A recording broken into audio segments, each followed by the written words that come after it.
Hey everyone, and welcome to Screams After Midnight. I am Peter, that is Tim. I'm really into demons. We talk about horror movies on this show. This is a horror movie podcast. Today's episode, we are talking about Countdown, which is another movie that we're catching up on 2019 releases for. Much like I said in Or the you could last... say it's catching up on us. Oh my god. Alright, so basically what I was going to say there is that this is a 2019 catch-up episode, but this episode will probably go out after we actually do our top 10 and top 10 worst of 2019. But the point is that we've seen the movie before we do that episode, so that we know if we're putting it on one of those lists. Countdown. One of them. Countdown is a movie about an app, a phone app, which predicts when you're going to die, and of course, supernatural, ghosty things happen to make sure you do die at that time. So the sad part about this is that, I was watching this on stream last night, and like someone said, so it's like Final Destination then. I'm like, you know what? It should be. This should be a Final Destination ripoff, and it isn't. Sure. Like the first death that happens is really disappointing because it's like just like an invisible force picks someone up off camera and just drops them back into shot, and I'm like, that's it. Okay, because the fun of Final Destination, of course, is that what wacky, weird mousetrap-esque contrivance is going to lead to the death. There's none of that in this movie. It's just generic supernatural things coming for people. Yeah, no, it's that's what what I was expecting at first, and basically like the way it's set up is it has there's like a way that you're supposed to die, but then if you once you know that you're gonna die at that time, you'll be like, oh, it's probably because of this, so I'll avoid that. And then when you do that, though, then you just get really stupid generic deaths, which is annoying and not as fun. Not entertaining at all. In that sense. Now that said, the movie does have a couple of redeeming little qualities. Okay. There's a couple of entertaining characters, I'll say. Exactly. Yeah. There's a tech guy who works at a phone store who basically became my hero. Very quickly. And then there's also a priest who's like really into like demons and shit. And he's like this hip cool priest who like burns incense and like he's sitting eating the little cracker things they give at church. He's sitting eating them like it's like he's got a packet of chips. He's just eating them as if it's nothing. So I mean, they're basically us. You have like the wisecracking tech guy, and then you have like the nerdy, like over enthusiastic comic book supernatural demony guy. So I'm the tech guy and you're the over enthusiastic supernatural guy. Okay, you got a good point there. Actually, you got a good point because this woman comes out of the store. She's in front of her main character because her main character, whose name is Quinn. You're right. Who's fine. Elizabeth Lail, who plays her, like she's fine as an actress. She's likable enough. The script doesn't really give her anything to do that's good, but she's fine. But she's in the phone store trying to get rid of the app because she thinks that'll fix it. And there's this other woman in front of her who like throws down her phone and goes, "Oh, this phone's broken. Fix it." And he's like, "Oh, I can't understand why. Do you always throw it down with such grace?" And he's just a cynical like prick about everything that he's doing. Is so good. He's so entertaining. I want a buddy cop movie with this phone guy and the priest dude. I think that's one of the biggest problems in the movie is there gets to be a point where they're talking to both of them and you start to get excited because you're like, oh, they're going to team up, aren't they? Yeah. And then they don't actually come together, which is a shame. But no, I'm actually a little surprised because I was talking to you yesterday. I was saying I might have some shocking opinions on this movie, but it seems like we're kind of on the same page. Like the movie itself is... I would say it's like, it's pretty bad. It's like dumb and generic, but there's mediocre a few things that make stuff. it like stand out from just being like, whatever your truth or dare or wish upon kind of movie. And yeah, like you said, I think one of them is you have these characters which, like they're not like the best or deepest characters, but you just don't really see like these kind of people in these like shitty teen horror movies that it well, feels like a nice breath of relief. do you know what it is? It's like those characters came from a version of this movie that wasn't taking itself too seriously. The problem is that every time they're not on screen, the movie is taking itself seriously. It's not exactly like they come from a light-hearted version of the script where it's more of a horror comedy, and they work really well in that capacity. And I think, like I say, the main actress I think is likable enough. I think she's, like sometimes we watch these movies and the main actor's like just like painful to sit and watch try to act. She's fine. She's likable enough. The main guy she kind of teams up with, he's from Black Lightning, and I don't actually like him that much in that show because his character's kind of the most annoying part of the first couple of seasons. But he's fine. Again, he's fine. He's likable, and they kind of team up and they try to solve this problem. Our main character's a nurse who works at a hospital, and there's a whole subplot with her like doctor boss who tries to like sexually harass her, or if not outright assault her. And there's a whole subplot with that like I appreciate what it's doing. I appreciate that it's trying to incorporate some topical things into its plot. I don't know if this bad horror movie is where they should be tackling the Me Too movement. Like, it just doesn't feel like it. I know it's not. Yeah, it doesn't have the. Confirm this is not the movie to be doing that.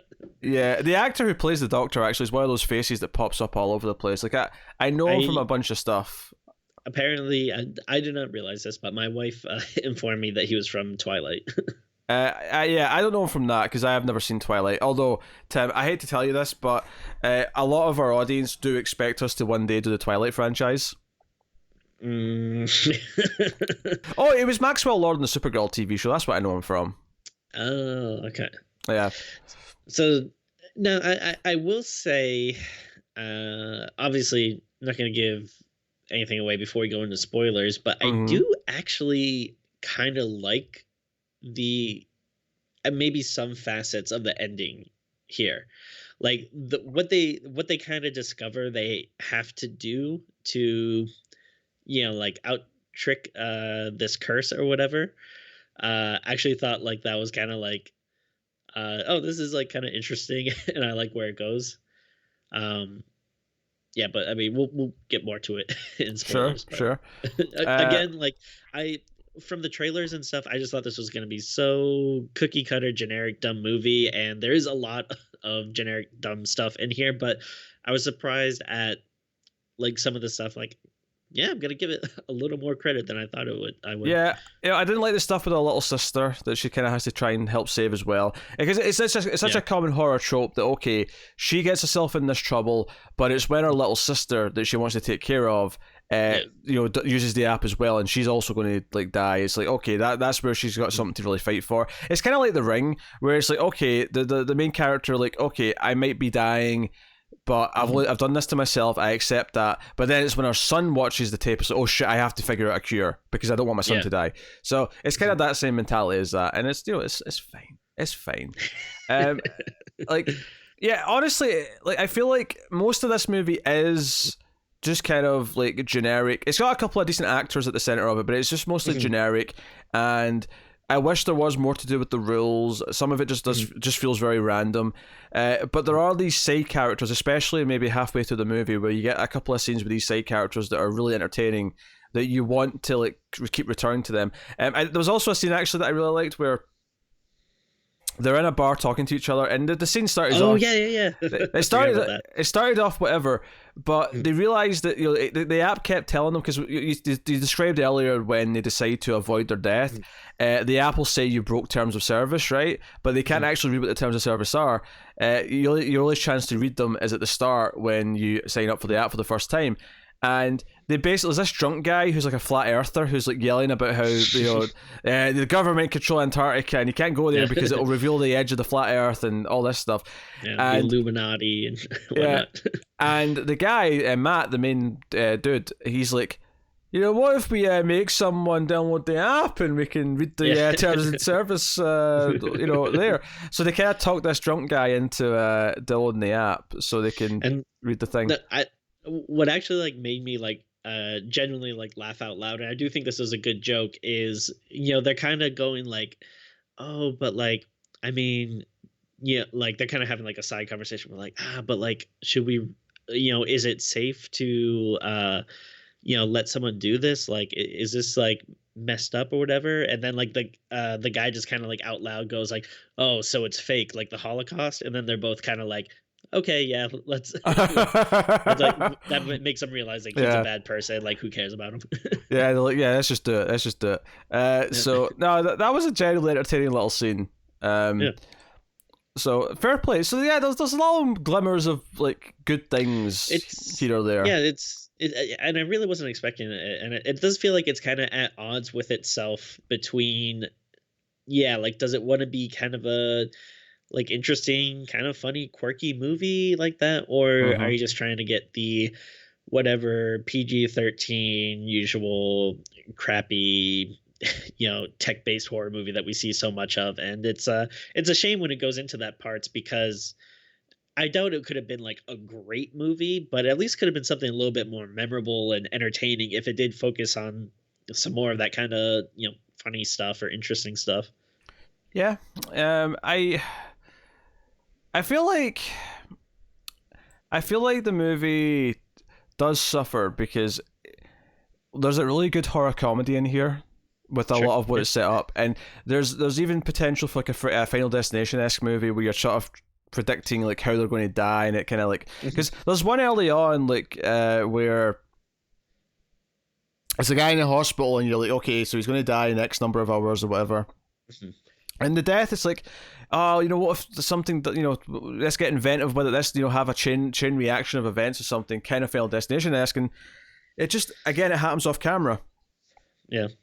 And this was the second death in the movie, and it's like, okay, so that's two in a row that have been off camera. So at that point, any hope of the actual horror parts being entertaining were thrown out the window. Like, it was clear that it was never going to be any better than that. Which sucks. And you're right, it is PG-13, and it kind of feels PG-13. So even for PG-13, it feels kind of like tame, because like you said, like like so much stuff is off camera. Yes. Yeah. Yeah. So yeah, I was reading the certificate. It actually tells you on IMDb like what the like it gives you like a description of like things in it to show you like the user agreement. No, like the for the rating, because I went to see what the rating was, and it's like got a list of like, here's the sex and nudity stuff in the movie, here's the violence and gore in the movie, here's the profanity in the movie. So yeah. So yeah, I mean, there's one F-bomb, the usual sort of PG-13 stuff. Frightening and intense scenes that is listed as severe. I don't know if I'd go that far. Sure. I will say as well, when you eventually see like a personification of the fate demon or whatever this is that's actually like killing them, it's such a generic design of a monster. There's nothing interesting about it. I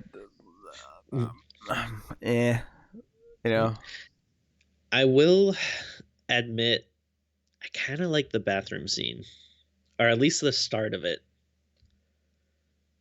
Okay.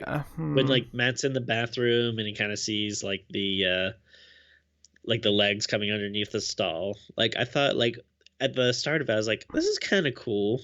And then it quickly delves into what you expect. Yeah, there was some CG that was introduced in this scene that I did not like.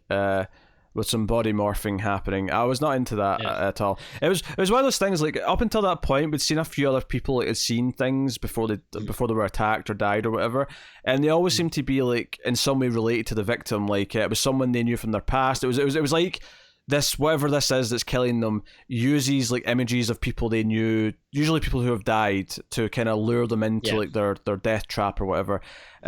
So it's not actually until much later in the movie you find out how this kid is related to him in any way. But so I mean, it was one of those things where it kind of reveals that out of order. So it's kind of, I was kind of thinking in the scene, so is this someone he knows? But he never really gets a good look at him, so I guess it makes sense that he never kind of clocks it. But like that's kind of a thing throughout the movie. The main character's mum died, so her and her little sister, because the main character arc in the movie is supposed to be that she's kind of avoiding like being around her family or dad and her sister, because she's not wanting to deal with the memory of her mother going. It's very thin though, it doesn't really do anything with it. It feels like it's just there because she's supposed to have an arc, not because it actually informs the rest of the movie, or feels like Yeah. it, actually aids it in any way. So it is what it is. So The sister sucks. I'm sorry. yeah, she's the worst character. No, she's really Like, annoying. it's like, first of all, like she's always like angry at the sister who like obviously, like, it's a time when the family needs you and everything, but also like training to become a nurse is really hard. And like, sorry if she can't spend every like waking minute with you, but like, that's like a lot of like stuff you got to work and study, and then you have like weird long hours where sometimes you have to work like straight through the weekend and stuff. So like, just annoy me whenever the sister's like, no, like, always more busy with your job. It's like, yeah, someone's got to work. Come on. Yeah. And then, I mean, yeah, and then she's dodging like advances from her creepy doctor boss at work, which and that stuff was maybe actually more effective and being tense than anything else, because when he tried to like make a move on her and she had to kind of like yell at him and like push him off, like immediately he tried, like she goes to speak to like the head nurse or whoever whoever the woman is, or superior, to obviously report what just happened, and then he kind of like steps out and like says, hey, whatever her name was, like, yeah, I need you right now for this thing. And it's clear that he's going to undercut her. It's clear that he's going to sort of report a different version of this story first to make it look like she's the one that should be in trouble. And so like it's really kind of predictable what it's doing, but it's a little bit more like frustrating in like a good way, because it's like, okay, I can see what they're doing here and I feel nervous for her. But the weird thing is that she doesn't really worry about it like when she's not involved in these scenes. Like, later on when this comes back to like sort of bite her and we get a scene where she's like sort of put into like a HR meeting, like this like comes out of nowhere for her. Like no like it doesn't it's not built up to. She's not worried about it. She's not thinking about the fact that she's dealing with this at work. She's completely distracted by the death countdown the entire time. So all this really does is because we have to hate this guy for the third act, because he's going to become useful in the third act. But the problem is up until that point, all of the subplot with him feels like it's tacked on. It feels like it's not related to anything else in the movie. So is what it is. We'll give the spoiler warning because we're kind of dancing quite close to things now. So full spoilers for the movie. I'll just take this moment to thank our patron producers of David Short, Alison M. Fordyce, Cindy Palacios, Tyler Hess, and Talking Superman. They're all patron producers. That means they're $20 or above on patreon.com/MailFuzzTV. But you can support us for as little as $1 per month, and you get a bonus episode of streams every month for that $1. There's a back catalogue now of about 15-16 episodes, and you get a bonus episode of the Atomic Cinema Experiment, the sci-fi movie podcast that I do with Tara, so check that out too.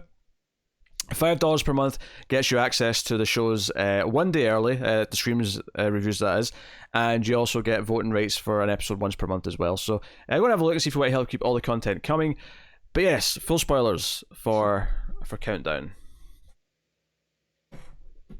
It's the final countdown.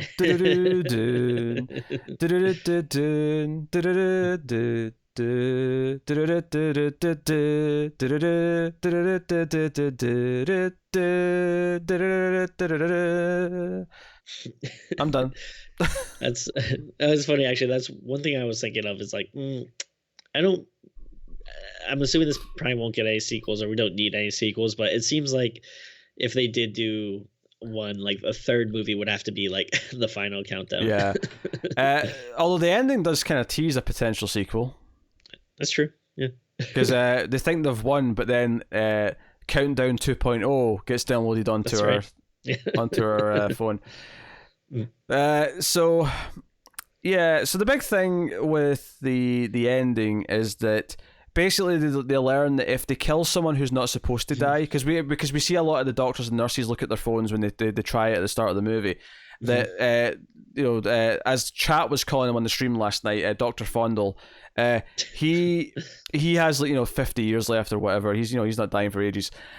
So basically, if they kill someone who's not supposed to die, it'll completely break the list of deaths, and will everyone will be written off, and it'll have to but this is the thing, I kind of almost predicted that it would end with like a new version of the app, because surely some people still have to die after this, so surely it just resets and they have to have a new list of deaths. Like there'll be a new list of potential deaths. So maybe our main character of Quinn will fare much better. Maybe she'll have 60 years left now.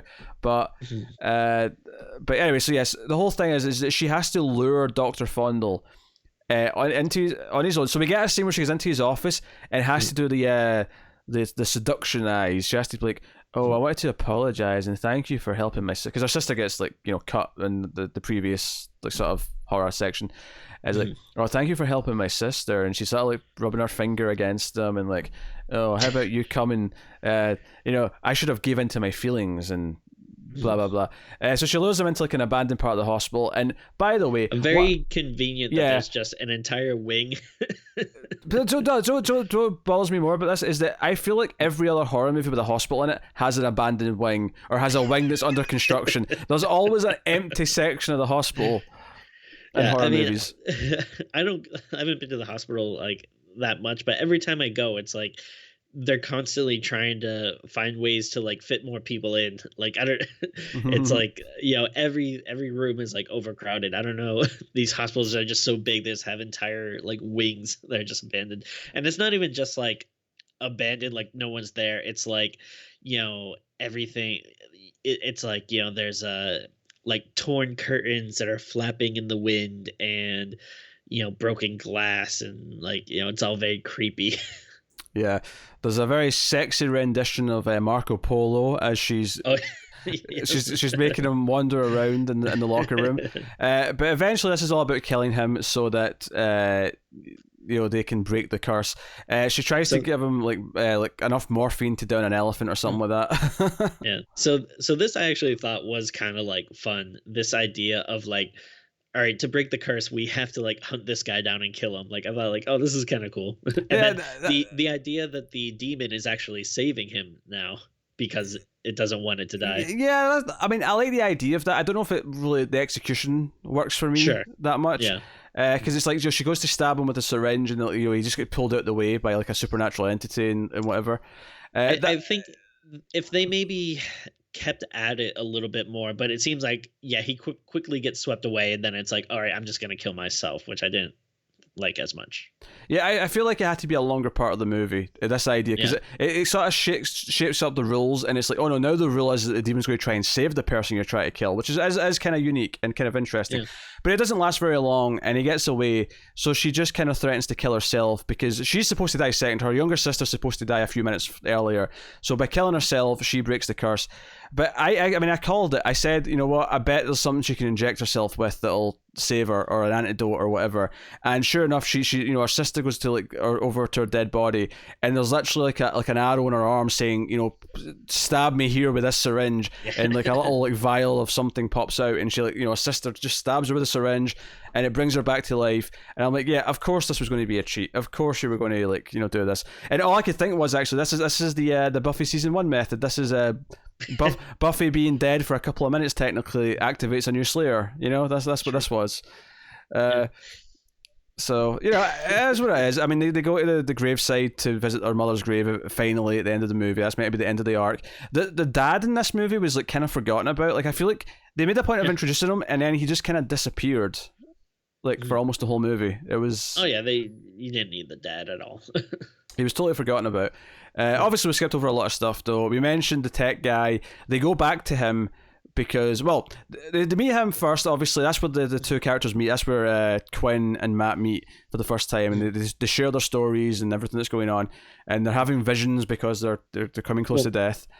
Well, I mean, if you if you want to talk about how they meet first, because he's in line at this store, and then she leaves before him, and she like almost runs into this guy with her car because she's like having like visions, and I thought it's just kind of like over the top and cheesy, but I thought this guy was funny. He's just like one of those like really big like rich douchebags. He like slams on her car. He's like, "You stupid bitch," and then like she thinks she sees something in the background, so she like just kind of floors her car and rams into his, which she like rams into it pretty fast, and then they don't actually show the car, but it doesn't look like it has that much damage because like his car doesn't actually like move, and like you don't really see the spot where they hit it, but you think there would be like more going on. But at that point, that's when Matt runs out because he realized that she had the same app that he did. But what I think is funny is this whole scene with her and the douchebag in the parking lot, that like had to have taken a while. Like, don't you think once Matt realized she was also talking about the countdown app, he would have like run out right away? Like it's weird that like they she has this uh like 1 or 2 minute long interaction with like this other guy and stuff before Matt's like, "Oh, okay, well, I still had to make my purchase first before I ran out and found you." Like, Yeah, uh, nah, that's a fair point. I wasn't really thinking about it during the scene, but it's a fair point. But after they see the tech guy, they go to a priest, and the priest that she knows from the hospital is like, "Oh no, I don't believe in any of this. Demons are metaphorical, but I know a guy who might." And that's when we cut to a dude. It's funny because Matt's from Black Lightning, but so is the priest. The priest was like a racist really? principal in Black Lightning. He was also the principal in Big Little Lies. So he's been typecast as a principal a couple of times. Wow. This guy, but no, we get this guy who's got like crosses tattooed on him. He's this badass priest who's like a nerd for demons, and they come to see him, and he's like, first of all, he's disappointed on not his Grubhub. He's waiting for a delivery. Yeah. And like you said, he's eating the communion wafers. Like, I thought that was funny. Yeah, and they're like, no, this, and he does some exposition here talking about how there was like a basically a version of this demon who had like a scroll with a countdown on it. Like you seen the illustration in the book. There's like a demon from like the dawn of time with a scroll with the same countdown layout as the app, which is pretty funny. What I kind of appreciated about this is I feel like in other movies, like this kind of stuff would have been taken more seriously, so it would have come off as being dumb. But the fact that you're getting it with this like goofy priest explaining it, like like you were kind of saying earlier, like it feels like maybe it's something that's a little more like, I don't know, almost being like self-aware or something, which I kind of appreciated. Yeah, a little bit, Like, a little bit. But basically, he's like, "Hey, but I'd have to read the curse to actually try and help you with this." And they're like, "Well, how do we read that?" And he's like, "Well, it's probably in the code." It's like, "Do you guys know how to look at the code of an app? Do you know anyone who can do that?" And then, and this is the thing. So earlier on the scene with the tech guy, like I was kind of commenting on how I like this dude. He's kind of entertaining. But I thought we weren't going to see him again. But there was a moment here where they sort of look at each other, "Oh, I think we do know someone." And it cuts to this guy leaving his job. And I was like, yes, the tech guy's back. See, this is the part that bummed me out, though, is because like when he's like, "Oh, like, do you know someone?" It's like, all right, but why aren't they bringing the priest with them? Like at this point, I thought they're all kind of become like a gang, sure. you know? But no, they go to meet him, and he's going to get a Tinder date. So he delays his Tinder date by 15 minutes to help them because they offer him their credit cards so they can have everything that they've got left in the card. If you'll crack into the app, and he does, and he actually changes the counters so that they're really high. And he sort of hacks into it. Of course, the demon doesn't like this, so it doesn't work for very long. It's not that. It's like later that night they reset. But it's actually once they reset, because even though they've solved everything, they don't want to be alone, so Matt spends the night with her. Not sexually, I mean, they end up sharing a bed, but so far nothing romantic actually happening yet. But they eventually have a scare, so they go back to the priest in the middle of the night, and they're like, "Oh, did you get the code?" And like, yeah, we got it. And he's like, "Oh, there's Latin," so because they screenshotted it or whatever. And he's like, "Okay, so this is the thing." And he basically they form like a pentagram. It's not even a pentagram because it was 6. It's more the Star of David, but whatever. Like, okay, it can't get in here. If we stay inside this circle, it can't get out. But of course, the demon shows up. This is when we first see the demon properly walking around, and it lures Matt out by like presenting him like. This is so dumb. Because earlier on, Matt told this story about how he felt guilty because his dying little brother, when he was a kid, he stole his dying little brother's toy. It was this robotic dinosaur, and it said robotic dinosaur, and I was like, "Oh, that sounds cool, robotic dinosaur." And then you see it when it's like it shows up to lure him out of the circle, and it's just this little wind up thing, and I'm like, "That's not a robotic dinosaur. That's a wind up dinosaur. This is shit." What are you doing? I hate whenever they do this thing in horror movies where it's like, all right, you have these like reasonably smart people who know that they're in a very specific situation, that they have to act a certain way and not fall for like certain tricks, and yet like seeing his dead brother still makes him like step outside the circle. Like, I mean, I don't know if you make a case for some magic thing is being put on him, that he's kind of hypnotized or whatever. But again, it's just like, you're not supposed to leave the circle, and that obviously is a trick. So it's like, what the hell? Yeah, it's frustrating. He dies right after this because he ends up outside and a truck hits him, which, by the way, was the most obvious thing that was about to happen ever. It does that thing where he's clearly about to be hit by a car or a truck or whatever. Yeah. Just I'm okay. Let me go. Yeah, it's the way the shot is framed, where he's standing. It's just really obvious they're going to the shock. Vehicle comes in from the left or whatever, and hits him. So he dies, which leads them back to the hospital because the little sister got hurt, and that's when we get to kind of all the end game stuff. It's frustrating because it's scenes like this section here, and it's a shame that the priest never comes back, but this section here with the circle, and we actually see the demon, and it does the bullshit trope, as you say, of convincing him to come out of the circle. This is the stuff I hate. This is the stuff in the movie that is absolute garbage. And like you say, the characters have mostly felt reasonably smart. Reasonably, not necessarily greatly so, but they've not been complete idiots. And it's made you kind of want to root for them a little bit. And I mean, honestly, like I kind of liked like Matt and Quinn. Like once they on their own, I didn't think they were great, but once they kind of teamed up, I was like rooting for them for a bit. It's like, oh, like I think they're perfectly fine main characters, but then if you also pair them up with these two comedic kind of characters, like that's actually like not a bad little team. Yeah. But part of me, I was hoping that all four of them would be together and they try to like solve the problem and figure out what's going on. Unfortunately, by this point, the little sister's with them as well, and she's kind of the worst. But it is super weird though that like the priest seems invested in helping them, but also like doesn't really want to leave the church. Like it seems like he's just like, yeah, you go find whatever and come back to me and I'll help. And then at the end when everyone's hurt and stuff, it doesn't seem like he's really moving much to do anything to help him. That's basically the movie. Like I say, there's a lot of visions, there's a lot of weird like sort of crappy jump scares, and like something's there but it's not really there. She sort of wakes up from it. Matt wakes up from it. Whoever's having the vision. That happens a number of times. So it's really frustrating because there's moments in the movie where it's like it's almost starting to be a fun movie. Like it's almost like finding its own little niche where it can work in this way. It can work with these cookie characters, or it can work with these rules, and then it kind of just gets generic again, and it's really frustrating in that sense. There is a mid-credits scene. We should discuss the mid-credits scene where, and I didn't like this because it gave a bad ending to a character we like, because it went to the tech guy on his Tinder date, and the woman's not impressed. He's trying to say, look at all the wine I've bought you. Yeah, give me more wine, waiter. And the waiter's trying to kick him out because it's just they've been like closed for like half an hour. Is it? Nope. It's time to go.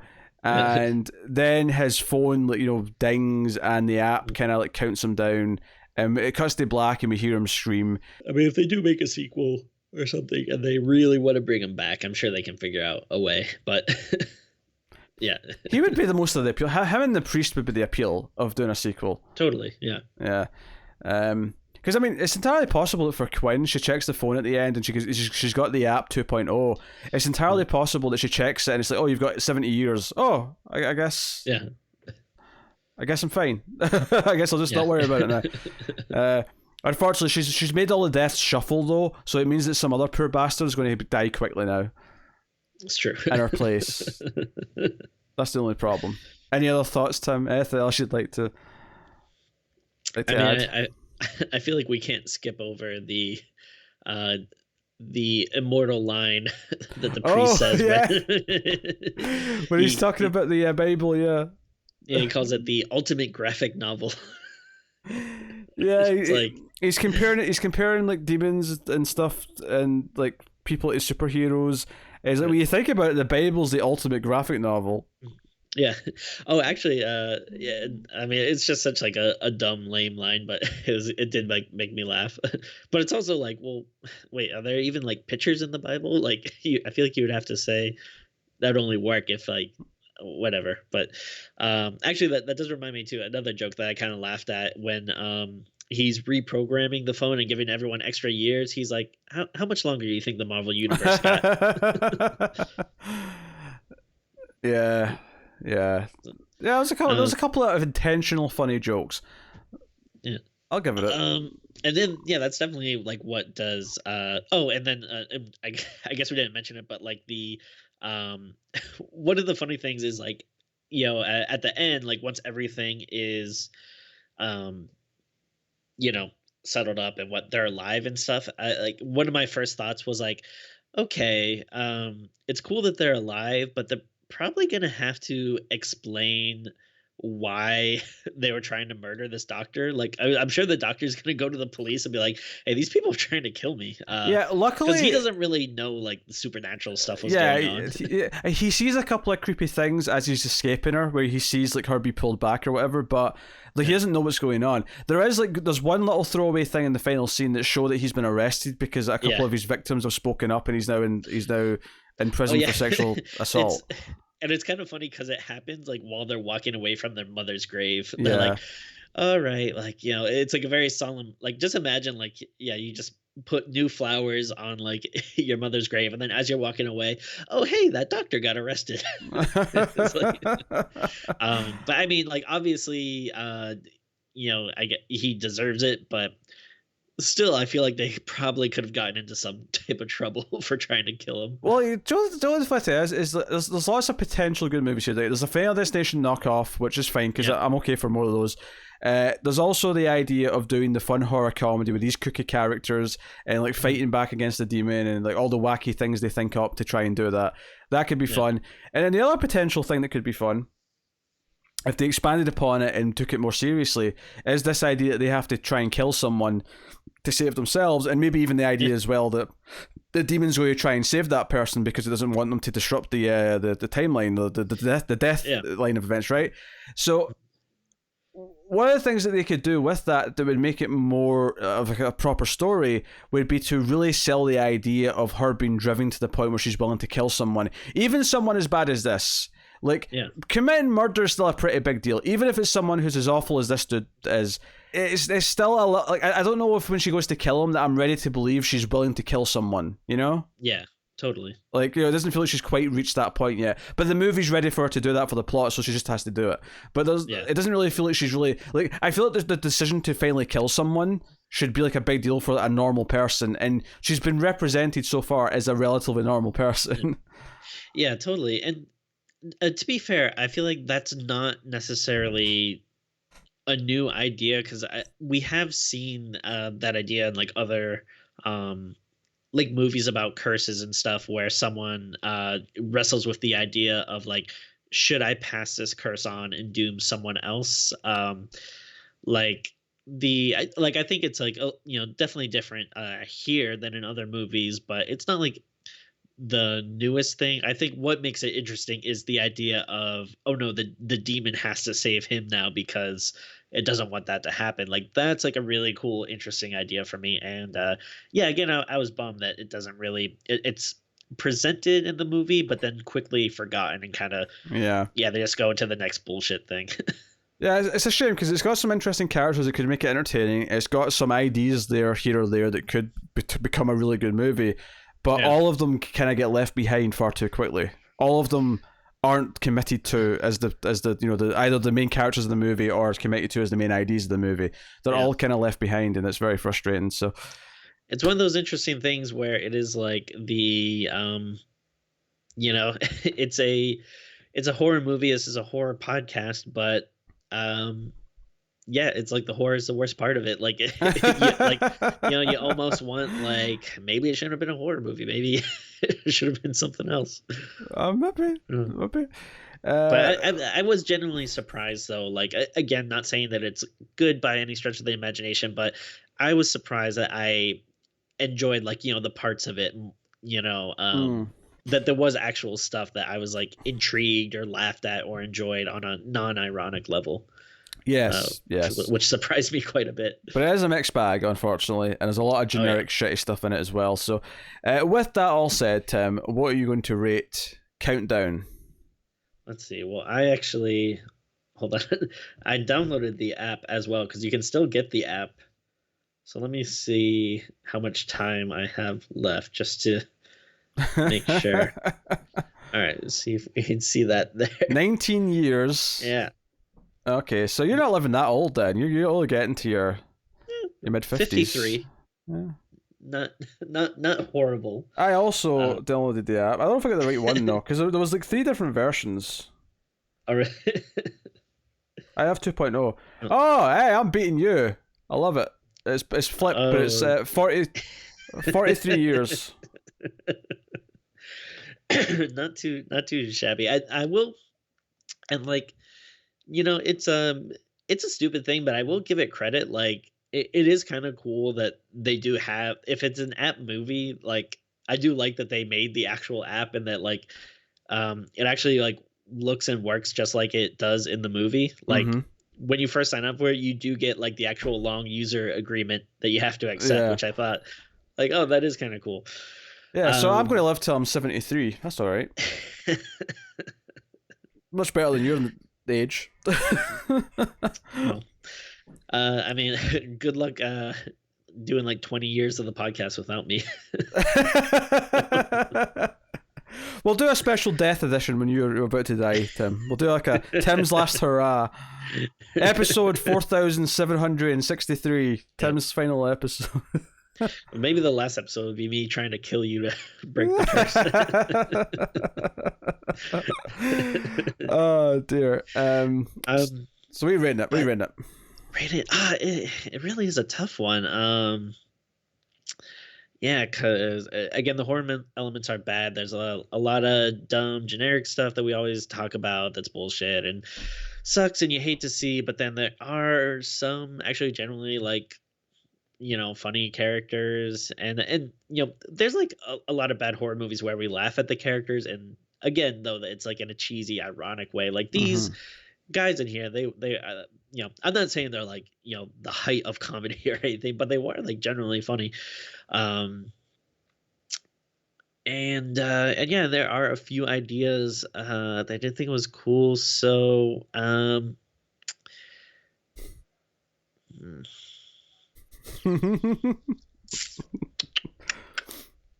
trying to think.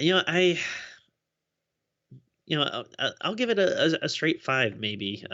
Yeah, I'll go 5 because I'm trying to think like, do I want to go that much lower? Probably, but I don't know. I'll leave it a 5 at least, just for because I was kind of surprised that it entertained me more than I thought, and there's enough okay or at least interesting stuff that I still wouldn't say that I necessarily liked it or that it's a good movie, but it's a surprisingly like watchable movie, which a lot of these kind of movies aren't. Yeah, I keep agreeing with your scores too much, so I'm intentionally not going to. No, I was kind of thinking earlier on 4.5, and I think I'm still going to go with that. That seems right. It's like this could easily be like a 3 out of 10, and it's not. It's to its credit that it's kind of clawed its way up a little bit, but I can't put it in the positive side of the scale. I just can't. So, 4.5 out of 10 is my rating. So not the worst thing to watch, but certainly full of a lot of things we don't like that we see in a lot of bad movies. So it's a pretty good streaming movie, which one of the, I was kind of pissed because one of the reasons why I wanted to do it is because it was on Netflix, and then I don't know when they took it off, but it wasn't on Netflix anymore when I checked it, and I was like, I could have sworn like it was on here last time I checked, and like it must have just come out too. So like, I don't know, was it only on there for like a month? Like that seems like a weird short time. You should have checked the countdown. It's only available. Yeah, it's funny. But no, I don't know. I just thought that was weird. And unless I completely like missed it, like it was never ever streamed, but I just thought it was. But I'm pretty sure it was. I remember it very vividly. But oh well, indeed. That has been Countdown. You can count down to the comments below, and you can give us some comments. Let us know what you think of the movie if you've seen it. You can like and subscribe, all that stuff. Get us on the Twitters at Screams Midnight. You can also, of course, Support us by rating the podcast on Apple Podcasts. Give us 5 stars, a review. Helps us out a lot. More people will find us that way. We mentioned earlier patreon.com/MailFuzzTV. If you want some bonuses and you want to support us financially, you can do that over there. But yeah, that is us. So thank you very much for joining us. Hopefully you all have a long time to live, and we will see you. We'll see you next time, guys. So keep watching scary movies. Goodbye.